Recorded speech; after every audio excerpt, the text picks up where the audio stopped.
Guys, he did 1 million in assignments. Like, that's no joke, dude. You're in the top. That was just last year. That's amazing. Congratulations, man. I'm so proud of you. That's awesome. Thank you. That's really cool. Yeah. That's not easy to do. Like, and with a small team. Tell us a little bit about your journey. Let's start with how you got started. What was it like for you in the beginning? In the beginning, I started pretty much a non-traditional route. I started with SEO as my marketing channel, and that's because I was familiar. I do have a job, a W-2. COVID was happening, all that stuff. So I took it. I used that like time that I didn't have to commute to the city. And my commute is about 2.5 hours one way. So I used that time to build the business. And I also used a lot of weekends and nights. Like I was shot. Like I would get like 2 hours of sleep just because I believed in wholesaling. So that's how it started. How long ago was that? That was about 2 years ago. Okay. Yep. So middle of COVID. So 2 years ago, got started doing the business community. Now you mentioned SEO. So what do you mean? I've never heard somebody start with SEO. So What did you do to start with SEO? What did I do? Started a website. Prior to getting into real estate, I was running a marketing agency, and my source of lead generation was SEO. So I would rank on Google #1 for people searching for like mortgage leads, reverse mortgage leads. They would search anything leads. I was #1. I was very relentless. My wife at the time was like, we can't put too much money into your venture. You don't know if it's going to work. And I'm like, trust me. So I put very little, but I put a lot of sweat equity into that. And it worked so good that it crushed me. I had too much business, grew way too fast. I couldn't stay up with quality of What keywords did you target that did so well? Mortgage leads was one of them. What else? Life insurance leads. Oh my gosh, flooded. No, but I mean with like wholesaling though, where you were using those leads? No. So this was before wholesaling. Okay. And then I'm just saying I had the knowledge. So I knew I was comfortable with that. I knew if a seller was coming to me, it's a different conversation. I'm not forcing you to sell. You're coming to me, and the form is pretty much like the cold caller. The form answers all the questions, and I know how to like navigate that call. So what keywords did you do for wholesaling? Sell my house fast. Okay. Just all those, those typical keywords. I did my research before diving into it, and I just knew I would put in more work, more time, more sweat equity than competitors, because I know a lot of people outsource it, but I chose to do it myself because I know it, because I've been at it. So let's clarify, Joel, for everybody listening here. So SEO stands for search engine optimization. When you search on Google using a keyword phrase like sell my house fast, you'll notice on page 1, you'll have those highlighted. Usually there's 3 or whatever at the top. Those are paid. So those of us that do pay-per-click will pay to rank on Google. So that's a pay-to-play system. It's kind of like the cheat code to page 1 on Google. But then once you get past the paid spots, then it's the organic traffic. And now that's SEO. That means Joel did work to rank his page on page 1 of Google under certain keyword phrases. And when you can rank on page 1 with Google with some good keyword phrases, it's game over, because now that's organic or free traffic that's coming to you, meaning people are going to click on the link, they're going to fill out the form, they're going to say, I need to sell my house fast. And then Joel's on the phone with them. Whereas with PPC, we spend thousands and thousands of dollars a month to pay to be on page 1 versus you've earned your way to page 1.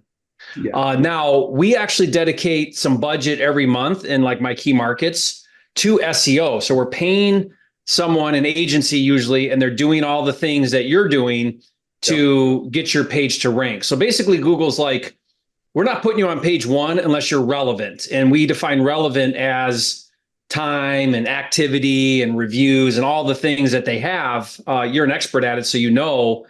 But if you're playing the long game in this business, every single one of you should be thinking about SEO, or at least dedicating some time and effort or budget to SEO.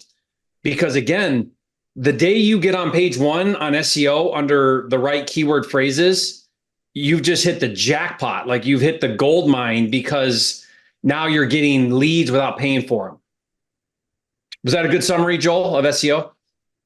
Yeah, that's very accurate. So the first year, I'll tell you, I put in, I think, 100 grand into the SEO, and I didn't have to. I was just so eager to rush the process, and so the next year, I put no money into it, and it still was pumping out leads every single month. Ranking in, like you said, key cities like Atlanta, I was number one for a while, and it would produce good leads. Mhm. But yeah, I did that, and I stumbled upon a fire damage deal 3 months in. That was my first deal. Okay. I made no money, so I originally hated the niche. I thought, oh, if a house is burnt, why would you wholesale this? You're not going to make any money. Was that your keyword? Was fire damaged? Yeah, one of the pages. Okay. Yeah, Okay.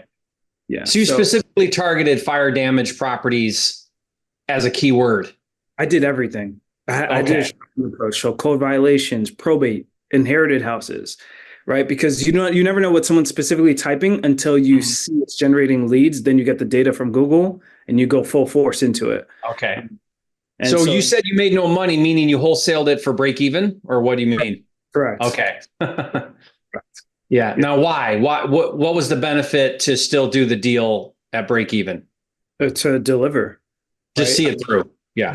Yeah. The prior business fell through because I couldn't deliver. I outsourced it. The person took the money and ran. I was like, no, the seller, even if I don't make money, because it's fire damage, she's like crying. And I'm very empathetic. So I understand, and I'll put my needs aside for someone else. And that's why I stuck with the niche. So yeah. Okay. So first deal was break even. So you contracted with a seller, you found a buyer, you did the deal and didn't make any money. Correct. But you wanted to see it through, probably built some rapport with your buyer. I'm guessing. Yeah. Mhm. And then what was deal number two? What did that look like? Deal number two was supposed to be a subject to. I had no idea what I was doing. Tried to learn Pace's methods quickly, and again, I had no idea what I was doing. So we had to cancel it, even though after the fact we found a sub two buyer and realized, oh, we can assign it, because I don't want to take it on because I have no clue what I'm doing. I'm interested in generating cash to go buy.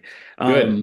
So that being said, we canceled it, and I was just like, wow, this is tough. But I put this money I had, all the money I had was into the website.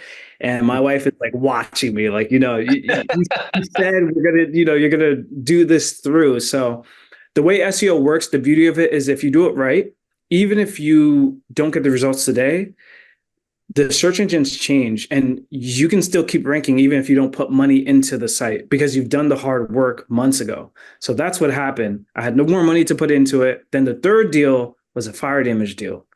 And that's where I finally made some money. It still wasn't break even to what I invested into it, but I was like, oh, I like this niche because the way I talk to sellers is different. I'm very empathetic. I don't know how to negotiate a seller down if the distressed or the state of the property is not like bad enough. Yeah. So because I want them to have a deal, but I need to make money. So it's like a conflict of interest for me personally. I would say, Joel, that's something you really want to overcome, though. I mean, I see this quite a bit where there's somewhat of a moral dilemma where you're like, hey, if I get a great deal, that must mean that the seller loses because I bought it low. And I wouldn't think about it that way. I don't think that's the case at all because a seller has choices, right? So no one's forcing that seller's hand. They do have choices. And if they take your low offer because they like you, they trust you, you're offering them speed, convenience, and they take your low cash offer, you should not be feeling like I somehow scammed or ripped off the seller because maybe they could have got more money. Everybody can get more money if you're willing to do XYZ extra steps. You can get more money. I like to think about it like this. I just did a YouTube series called The Takedown Method. This is new method I'm doing quite a bit of. And in that series, those of you that watched it, I talked about CarMax. Now, do you know what CarMax is? Have you heard of them? Okay. So CarMax is like one of the largest used car dealers probably in the country, right? So what CarMax does is they buy used cars at 80 cents of its current value, and then they just turn around and resell it at market value. Well, let me ask a question. why would somebody take their car to CarMax and sell it at a 20% discount? Because they don't want to put it on Facebook Marketplace or Craigslist. They don't want to have to put new tires on it. They don't want people showing up at their house to see it and test drive it. They don't want to have to deal with people that got to go get some financing or want to do an inspection. They don't want to do all of that. So they'll gladly take it to CarMax and walk out of there with cash. Now, on the flip side, why would somebody go buy a car from CarMax at full value? Well, because they don't want to have to go make 100 offers and track down a deal on Facebook Marketplace and go meet somebody and negotiate and look at 100 cars to get a really good deal on one. They'd rather just walk in and walk out with a car. So if we know people are that way and that's human nature, then whenever I talk to a seller, my position is, hey, here's my offer. This is a great deal for me. If this solves a problem for you, then great, let's put a deal together. If it doesn't, totally get it. If you want to get more money and you think you can, and you have other options, I think you should do that. I'm totally for it. I'm totally supportive of that. You got to do what's best for you. This is where I need to be to run a profitable business. I need to be at this number. And both people win. Like, you have to believe that in this business, both people win. The seller gets their problem solved and you get a great deal. And if you don't feel like both people are winning, then one of two things is going on. You either got to work through some head game stuff, or you're trying to put the seller in not the best situation given the information you have. So for example, if a seller says to me, I don't want a low cash offer, I don't want to stay in the deal and do creative finance, I don't want to do a novation, all I really want here is to sell my house for the highest price the market will pay. Okay, well then you need a real estate agent, you need to list it, like that's the solution for you. And by the way, I can provide a solution for you. I can refer you to an agent, or I have a license, I can list it for you. Like, whatever a seller tells me is their situation, I want to tailor my offer to solve their problem and get compensated. Right. And then I can feel good. I can sleep good at night knowing that I'm doing good to sellers, I'm doing the right thing. And if I make good money and do a great deal and make a big profit, awesome. Seller wins because they said yes. So if they said yes, then that must be the best option for them. And so somehow we've kind of moved away from, like, people have lost their own responsibility. Like, if a seller has choices, no one's forcing a seller to do something against their will. Now, if it's an old lady and she's got dementia and you're tricking her, okay, feel bad about that. But by and large, people have choices. They know they have choices. They're probably not just talking to you. They know that they could go list it with an agent and they're choosing not to, right? Or whatever's going on. So anyway, I kind of wanted to go through that because I face this quite a bit, Joel, where some people are just like, I have a moral dilemma wholesaling, and you got to work through that to be good at wholesaling. That was 2 years ago. Things have changed. Oh, good. Okay. So maybe all that was just for somebody listening needed to hear that. Yeah, exactly. No, because you're right. That is what I was facing. And it was tough for me, but I knew I needed to make money. So I worked through it and understanding my position. And that's why today, 2 years later, I wanted to say thank you so much, because if it wasn't for your free material, your free content, like the actual like contracts, the paperwork, you have no idea how many times a seller asked me about the contract, and there's other people that give contracts, but they don't explain it line by line like you did. So I would go into these conversations now with information on the seller and confidence in the paperwork they're signing. And I would, nationwide, and it was amazing. I always have my guys refer back to your video that breaks down the contract line by line, so you're confident in what they're signing, and any adjustments you understand that doesn't like hurt us or like make us now unprotected. Like we know what we're actually presenting to the seller and their attorneys. So I love that. Joel, the thing about that is some people, like, they won't go over the contract. I always do, because I feel like if you can make it very clear to the seller, then you avoid a lot of issues later. So, yes, sir. Especially my attorney's going to review it, because they feel like you're hiding something.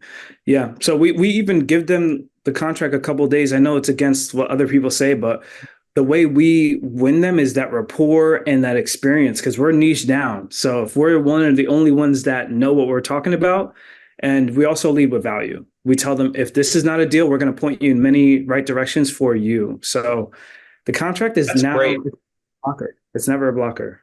Never. And you know what, Joel, you said some key things there about providing value, full disclosure, telling people like you will just separate yourselves from everybody else because a seller, even if they can't put their finger on it, even if they can't consciously, just, say what it is, there's something that's going on where they're feeling trust, they're feeling confidence, they're feeling like you're there to be a support and help them and make good choices. And so that goes a long way. Like you can't even put your finger on why that's so valuable. And that's an integrity thing. That's just doing right to people that comes through in those conversations and dealings. And that's crazy. It's all over the phone. It's all over Yeah. the phone. But you could still do it, right? So are you still niched down into fire damage? Yeah. I'm staying in my lane, right? Because now There's enough opportunity. You have enough leads. Oh yeah. Oh yeah. Oh yeah. Oh yeah. For Are sure. you in multiple markets doing fire damage or one market? Nationwide. Multiple. Nationwide. Okay. So every state for the most part. wow. So this is cool. So this is really fascinating to me, Joel. Thank you for sharing this. So SEO nationwide fire damage properties, you don't care where it is. If it's fire damage, you want to know about it and you're willing to make a cash offer to a seller on a fire damage property. Correct. That was last year, but this year we've refined the model.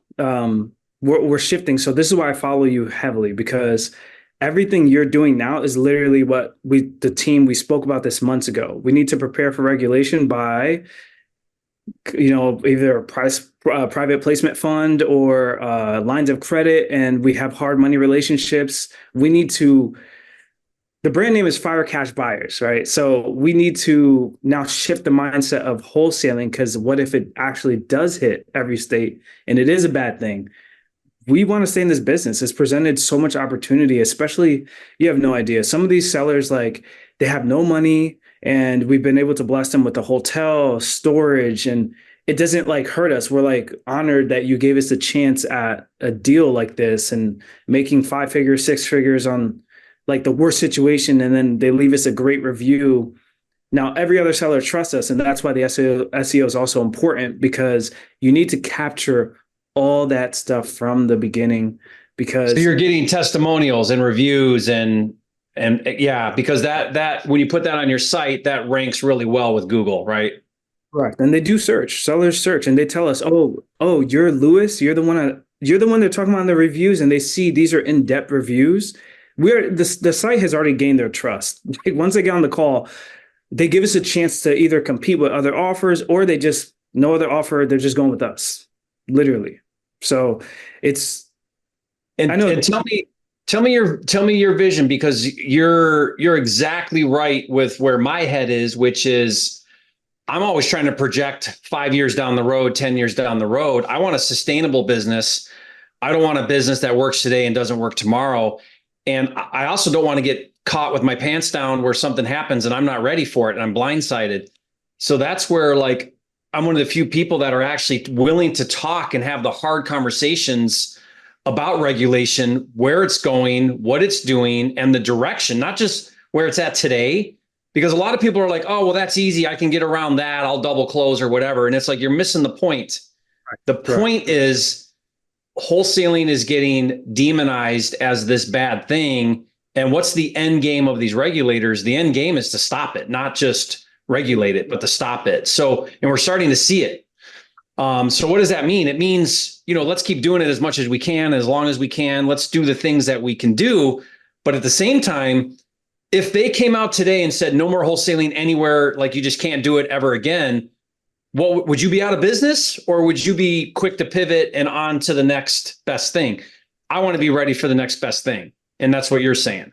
Correct. So you call it the takedown method, but thanks to Nathan Payne, I noticed you both like you. I don't know if you had him as a mentee, but he he was like teaching something, like something you guys were working together before. And I was just like, wow, I really love like I don't know. There's something about you two together, like just maturity. I kind of saw, I don't know how to say it. I felt like truth in you guys. Like, okay, I could actually learn from both of them. So I've also interviewed with Nathan because he's helped me like with his stuff. He's helped me learn about wholesaling. So I started that last year.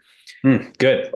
It's crazy is you had this video recently, your latest video about risk tolerance. And that's what I was telling the guys last year. I said, we have to be willing to step up our risk tolerance every year. We can't just be known as wholesalers because the name is like just has a bad connotation as time goes on, sadly, until we get this organization together and fight them in the court. Every year, so you're in a place now where you're looking to raise capital and take down these properties and then be able to resell them.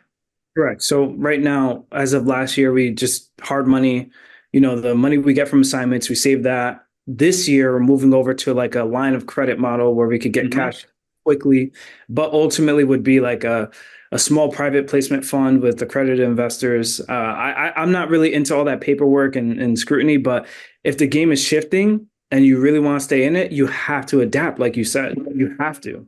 Well, Joel, stay close to me because we're working on a lot of funding solutions right now. I've got multiple fires in the hopper where my goal is to be able to provide 100% funding for these deals and defer payments until you sell it.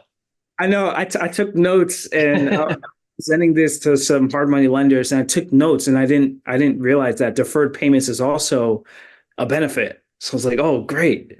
So I am following you closely. I'm like literally watching every single video, taking notes and understand because you see the future. I'm seeing the future. I love this business. And I want to help people because like you said, if regulation does hit, we can still help them by, hey, bring the deal. I'll be the buyer. You could trust that we'll put you on title 50-50 when thing closes. And now it's still a win-win, but you have to do it the right way. These are the metrics for the deal. And, so I really love where you see the future of this business going. Yeah. Well, thank you. And thank you for trusting and following and I try to just share my journey along. So if you guys follow along, then I'm always trying to adjust with what we're given, and that's how we grow and learn, right?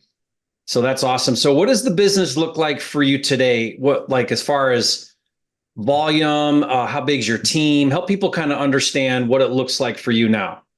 Okay. So let me start. What my team is, I have acquisitions, dispositions, and if you see my YouTube channel, it's called Niche Wholesaling. Lou on the channel is the one that does the acquisition. So it's sellers, they write reviews about him specifically, especially when they include the name. You just like, it's so, once you get on the phone with the lead, it's like, you got the deal. It's like, it's becoming like easier over time. But the team is acquisitions, dispositions. Then we have like 2 VAs. It's a lean operation. I want to keep it good. Especially because I have I have young kids and I want a business of freedom. I want a lifestyle business where kind of like what you're doing, you're able to travel with your family. I didn't grow up with family like that close, but as I had 3 young kids, I just love them and I want to experience that with my wife while we're young. So, it's a small operation. I look at the websites I have as cold callers, right? Because they're doing all the selling. They're doing the upfront selling. And if someone is sold, they type in their information, it gets automated, Lou calls, and we go over the deal together and we analyze it together. And what we really focus on is buying right. We don't want renegotiations or cancellations. Like, if the seller's too high and stuck on it, we have to just let it go. But yeah, that's great. Love that. And what's your primary dispo method? How are you finding your buyers? Facebook. I know. Yeah. So last year we did a little over 1 million in assignments. It took about a year and 2 weeks, but we did 1 million assignments using your contract, using Facebook. Amazing. We did this year. We do plan to shift and refine. We have this idea. We're going to take them down. And we're going to just like the MLS. I know the MLS is good, but we put on the MLS and we've used Facebook groups and we've gotten higher paying buyers on Facebook. So we just decided to if we own it, we could market it as much as we want. Oh yeah. You got no limitations once you own it. Yep. Right. It just opens up a lot more doors. I would still put them on. I would maybe test it, because my experience has been, not every time, but my experience has been, by and large, on the MLS, you will get a higher paying buyer. Okay. These are fire damage, so these are going to flippers. I know, but you're still going to get more reach to cash buyers on the MLS. You're right. All right, I'm going to do that today. I have a property that we just purchased. Try it. Do that today. I'm telling you, because what's happening is there's a lot of flippers that are not in those Facebook groups. They're not active online, but they're watching the MLS, and they have agents watching the MLS for them. True. And you're just going to get in front of a bigger audience every time. You're going to get in front of a bigger audience. I'm going to do that today. I'll update you. Tell me how it goes. Yeah. Or do this. This is what I like to do sometimes. So we just did this with a takedown deal, where I see what I can get doing a traditional dispo. So like outreach to buyers and all the things, right? I don't take it, but I get like my best offer. I'm like, okay, we could have made 10 grand on this one, or 15 or whatever it is.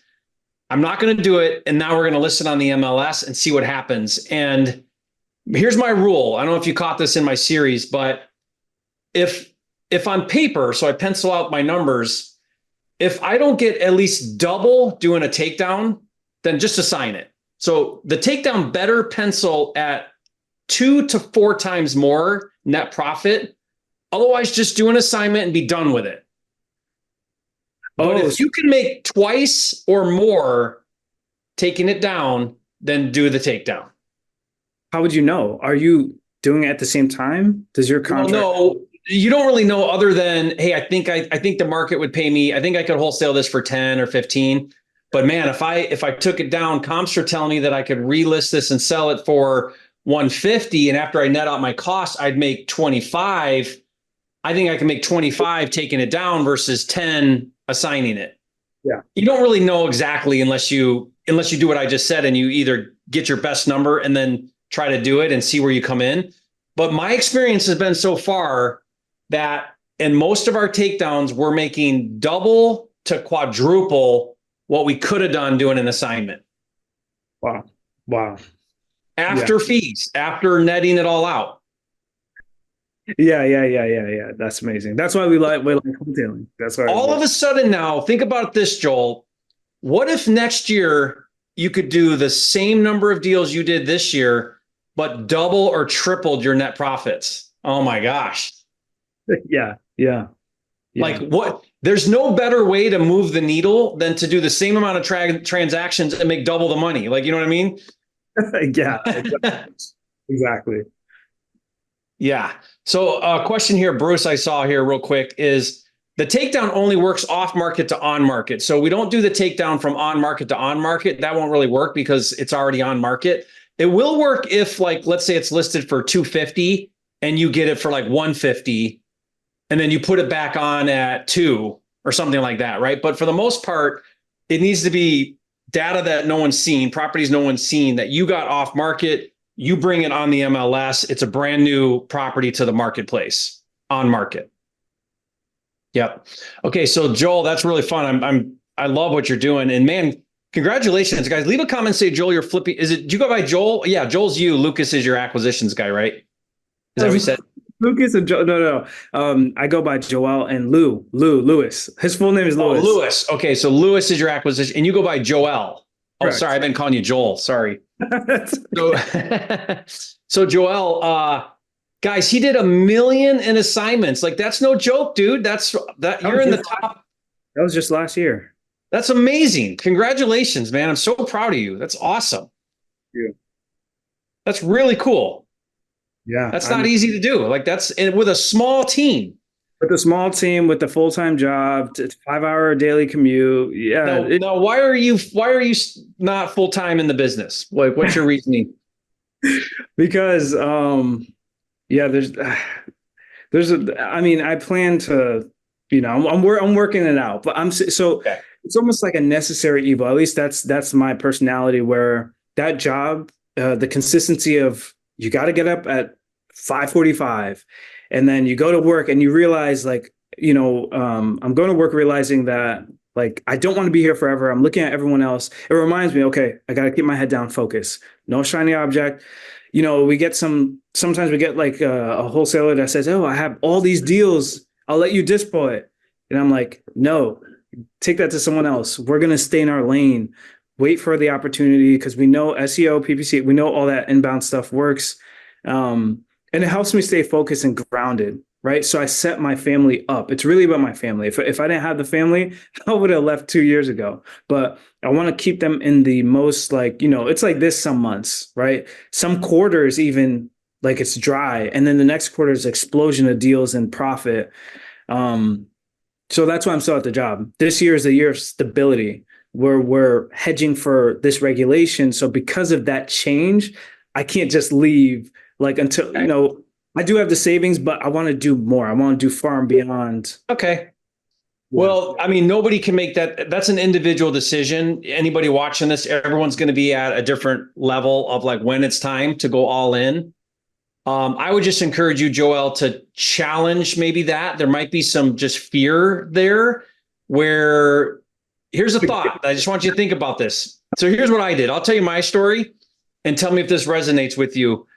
I felt the same way. So I kept my job. Now, fortunately or unfortunately, I don't know which way you want to look at it. At the time, it was like minimum wage. So it was like 25 grand a year, 30 grand a year, something like that. That was my salary or my annual income. So I said, okay, I'm going to part-time it until I have, and I'm going to do deals on the side until I have enough to replace my income for a year, and then I'll go full-time. So that's what I did. It took me about a year part-time in it. I had about 25,000 set aside. I'm like, okay, I'm going to go full-time now. And when I went full-time and it was like all focus, no job in the way anymore, my first month full-time, I did $52,000. I did like 5 or 6 deals and made $52,000 in assignments. My first month full-time. And now that was good. I mean, that was my journey. It's how it had to go, all of that. But for me anyway, I quickly realized like, man, if I had all my focus in this, I could do this so much bigger and better versus having the distraction of a job that I'm having the balance between. So, but could I challenge you on that for a second? Yes, please. So with this strategy that I'm doing, SEO, and having an acquisitions person set up, there's not much more marketing I can do. I mean, I do spend time on it at like night, but I do all the hard work, and like the process is so efficient without me. So it's almost like I'm not really involved in a day-to-day unless I'm needed for signing a contract or something. But I do agree with you. Like like I said, if I didn't have a family, I would have. Every day I think of like, I go in, I'm like, I got to get out of here. But I mean, 2 hours of commuting. But I'm working. That's the, like, I know it kills me, but I'm working. You got a plan though. I love it. You got a plan and you're sticking to your plan. You're hyper-focused. You know what you're doing for you. But dude, you built an amazing business already at $1 million in assignments. That is a legit business. I mean, I think here's my take is about 80% of full-time wholesalers, they make about 250 to 300,000 is about 80% of full-time wholesalers. And that would be like take home, right? So maybe they're doing, $500,000 in volume, but they're taking home 250 or whatever, something like that. So I think you're in like already at $1 million in transactions. You're probably in the top 10 of all wholesalers like in the industry at where you're at right now today. Wow, that's pretty cool. I got a lot of run room though. There's so much more I could do. I know. Well, and then the to go from $1 million to 3 million is like some tweaks and a few things. Like it's once you can get to $1 million, going from $1 million to 3 million is like way easier. The hardest part is going from like 0 to 100,000, 100,000 to $1 million. Like that's a big step. But now for you, it's the steps are massive and it's incremental changes to get there. Yeah. Like you could just start doing the takedown method and triple your revenue. Just that. Yeah. That's the plan. That's exciting. Okay, good. Well, guys, what questions do you have for Joel? And I love the comments. You're a flipping genius. I'm on fire hearing your story. Oh, thank you. And people are like amazed, like, how are you doing this with your job? But guys, he's got it dialed in. He's got an acquisitions and a dispo. So he's got the key people in the business.